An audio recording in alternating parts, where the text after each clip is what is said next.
Reverendas irmãs, meus amados irmãos, a você que nos acompanha através da Rádio Bom Jesus, na sua casa ou também pela internet. Meus amados irmãos, o 21º domingo, nós poderíamos reduzir ou resumir, sintetizar a liturgia deste domingo em dois pensamentos, em dois grandes e fortes pensamentos. Na primeira leitura, o dom da fortaleza, a necessidade que nós temos como cristãos dessa virtude e deste dom, o dom da fortaleza.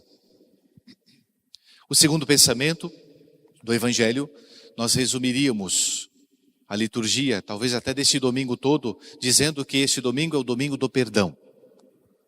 E aí nós vemos a necessidade que temos, não só de sermos perdoados, mas também de sermos perdoadores, de sermos também misericordiosos. Então, o domingo do perdão. Na primeira leitura, São Paulo aos Efésios, ele vai nos lembrar de uma qualidade que nós cristãos devemos ter. E que nós recebemos todos quando confirmados, quando crismados no sacramento da confirmação pelas mãos do Senhor Bispo. O Senhor Bispo nos confirma, ou seja, aquela graça que o batismo que foi dada para nós no batismo, ela é confirmada com outro sacramento. O sacramento que imprime um caráter, um selo. Caráter antigamente era exatamente um selo indelével, que não podia ser apagado. Os soldados romanos, por exemplo, eles tinham no braço as iniciais do exército romano. Um soldado romano era logo percebido por aquela marca, do símbolo das iniciais do exército de Roma. Aquilo era um sinal indelével. Se a pessoa quisesse arrancar aquilo, tinha que arrancar o pedaço da carne para apagar aquela marca. Nós também, quando fomos crismados, nós somos marcados com esse sinal, um sinal de soldados. Nós estamos, portanto, num campo de batalha. Nós somos soldados. Agora, é interessante que Deus envia-nos para o campo da batalha da nossa vida. A nossa vida inteira nós temos que pelejar.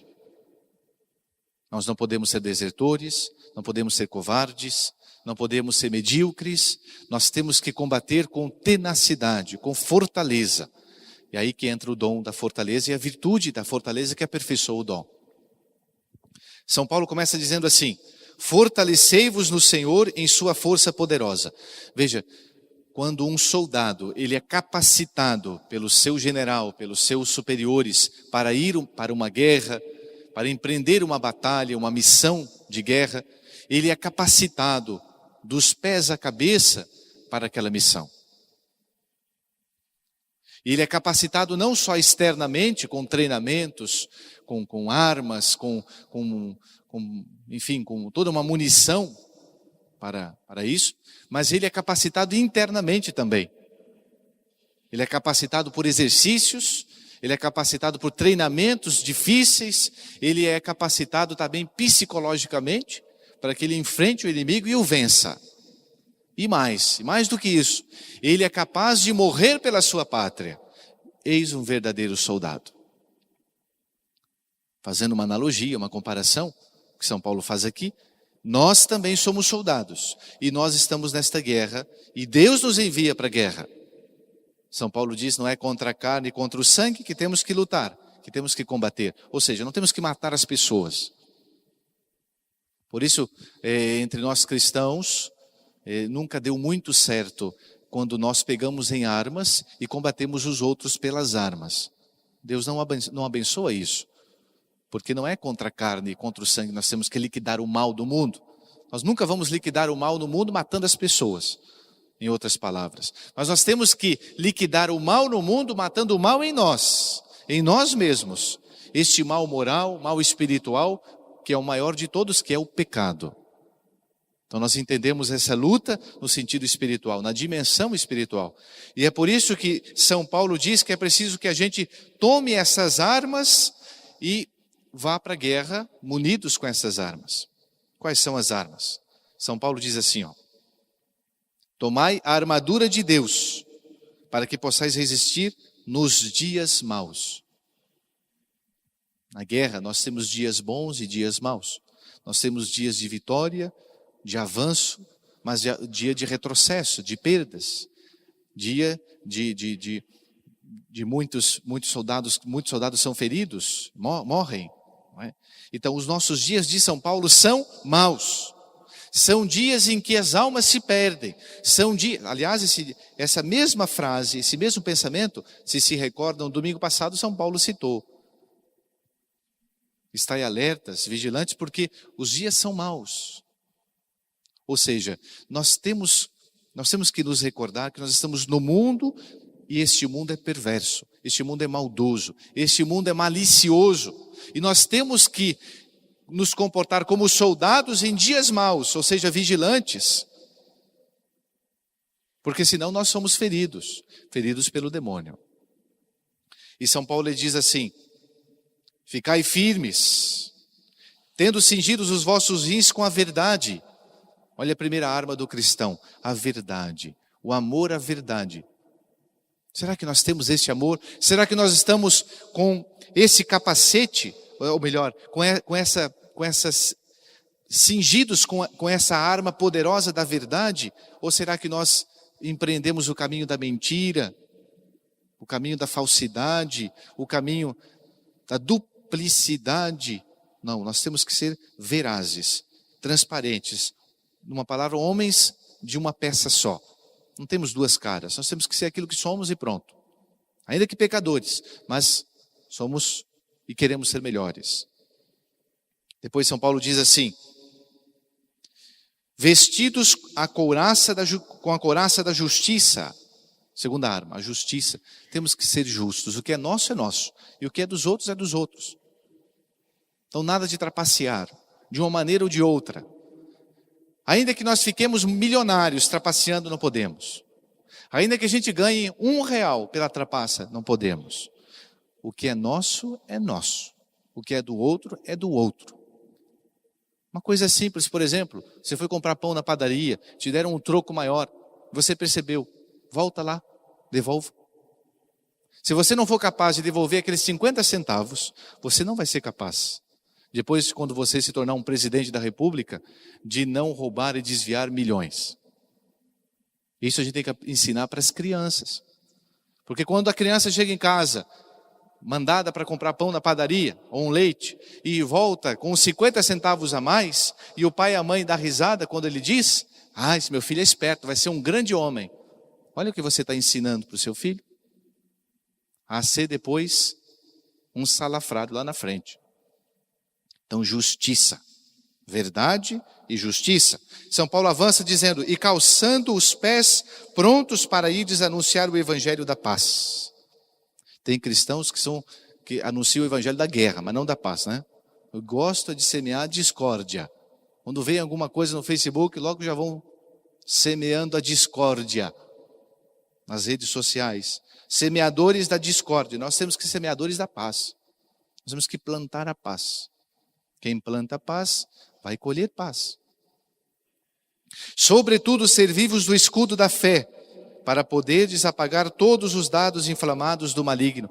Olha, os dardos do maligno, qual é o dardo? Quais são os projéteis do maligno, do demônio?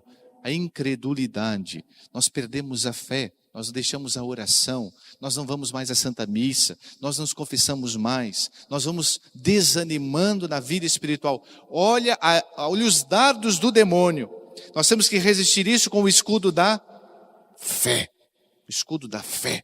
Eu creio. Eu não vejo, mas eu creio. Eu não sinto, mas eu rezo. Eu não tenho vontade de levantar às 5 horas da manhã para rezar o rosário, mas eu vou. É o escudo da fé. Tomai o capacete da salvação e a espada do Espírito, que é a palavra de Deus. A palavra de Deus é uma espada. Portanto, temos que escutar, ouvir a palavra de Deus, porque a palavra de Deus corta profundamente lá dentro o que é bom do que é mal, o que é mal do que é bom. Separa. Então, o dom da fortaleza, meus amados irmãos, com outras palavras, que aperfeiçoa a virtude da fortaleza, é indispensável para os tempos atuais. Todos nós temos que ter esse dom. Temos que pedir constantemente esse dom. Meu Deus, dá-me a virtude da fortaleza. Meu Deus, me ajuda a ser forte. O dom da fortaleza, ele tem duas frentes. Uma que combate, uma que empreende o difícil, ele vai para cima do inimigo como um soldado. E tem outra frente, que ele resiste o inimigo que veio até ele. No primeiro exemplo, nós vemos aí um soldado de guerra, que ele avança de trincheira em trincheira, de campo a campo, de palmo a palmo contra o inimigo. É isso que temos que fazer contra o demônio. Nós não podemos achar que o mundo vai mudar, que a nossa situação vai mudar lá em casa, ou as nossas dificuldades, sentados vendo o Rede Globo, o jornalzinho nacional, ou então vendo o Faustão no domingo. Nós temos que empreender guerra contra Satanás. Nós temos que empreender luta contra o mundo, contra o espírito mundano, senão nós não vamos avançar. Vou esperar que dias melhores virão. O soldado que faz isso, volta num caixão para casa, se volta. Não é? Então o primeiro quesito que é necessário, que a fortaleza faz em nós, capacita-nos em nós, é isso. Empreender o que é difícil, ir para cima do mal, para combatê-lo. Mas isso dentro da gente. Por exemplo, os pecados. Quando nós vamos caindo de pecado em pecado na nossa vida particular, quando nós somos viciados em qualquer coisa que seja pecaminosa, pornografia, imoralidade, namoros ruins, adultério, e aí uma lista imensa que não precisa que eu cite aqui. Nós temos que ir para cima do demônio, porque o demônio está vencendo. Então o que eu tenho que fazer? Eu tenho que fazer guerra e renunciar ao que o demônio sugere. As amizades ruins, os ambientes ruins, a pornografia da internet, e os programas imorais, as músicas ruins. Eu tenho que fazer isso, senão eu nunca vou vencer. Eu posso me confessar todo mês, toda semana, mas eu nunca vou vencer se eu não combater o demônio, se eu não empreender como um soldado contra o demônio, contra o mal, contra o pecado. Então temos que combater. A segunda atitude, a segunda capacidade do dom da fortaleza é aquela da mãe. A primeira do soldado, que empreende o que é difícil. A segunda da mãe, o exemplo clássico é da mãe, que ela suporta o que é difícil. Santo Tomás de Aquino diz que é mais difícil suportar do que empreender. E é por isso que às vezes o exemplo clássico de fortaleza, o exemplo dos exemplos que é dado, é um exemplo da capacidade materna, da mãe de suportar a dor, o sofrimento pelo filho. Não é isso?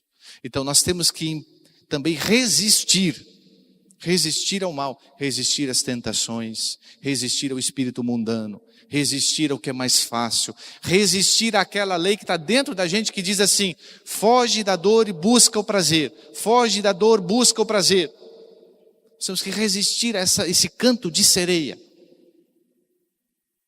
O dom da fortaleza que faz isso. E aí nós podemos pensar, não é? Nesse sentido, a fortaleza de uma mãe que suporta a dificuldade dos seus filhos, que cuida dos seus filhos, ela é maior do que até do soldado.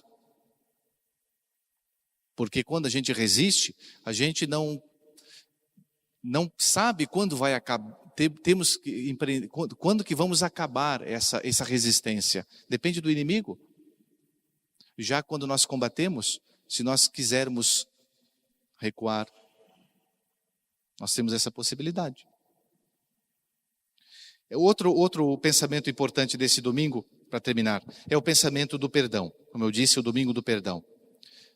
Essa parábola ela é clássica para dizer para a gente o seguinte: assim como a gente gosta de ser perdoado por Deus, nós temos que perdoar o outro. Entra também o dom da fortaleza, né?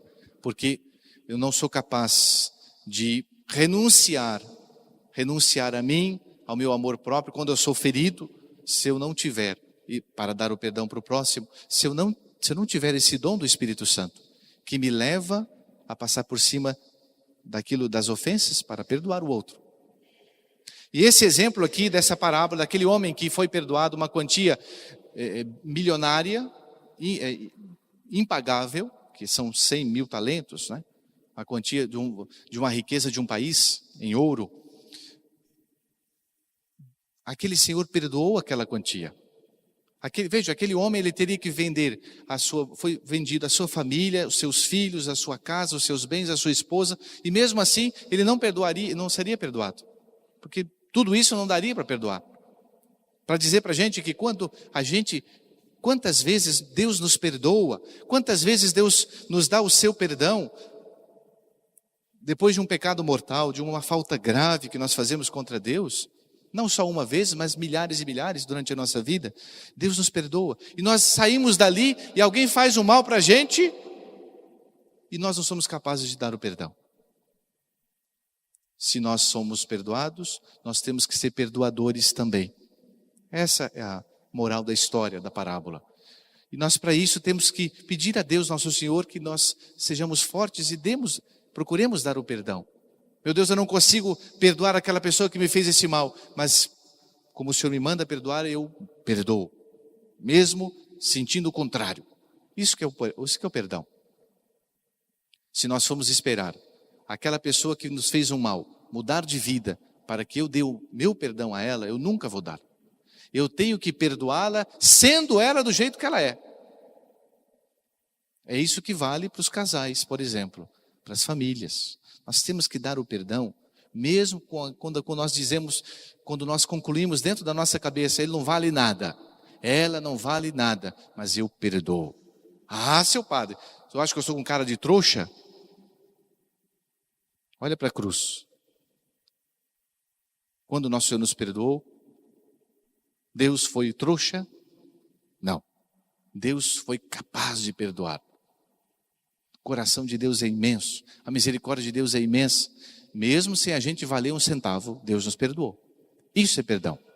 Portanto, peçamos a nosso Senhor, Nossa Senhora, aquela mãe que esteve aos pés da cruz, perdoando os seus algozes do seu filho, perdoando a nós, rezando por nós, merecedores do castigo, que Nossa Senhora interceda a Jesus para que a gente tenha o dom da fortaleza, aperfeiçoado pela virtude da fortaleza, e tenha a capacidade de perdoar aqueles que precisam do nosso perdão.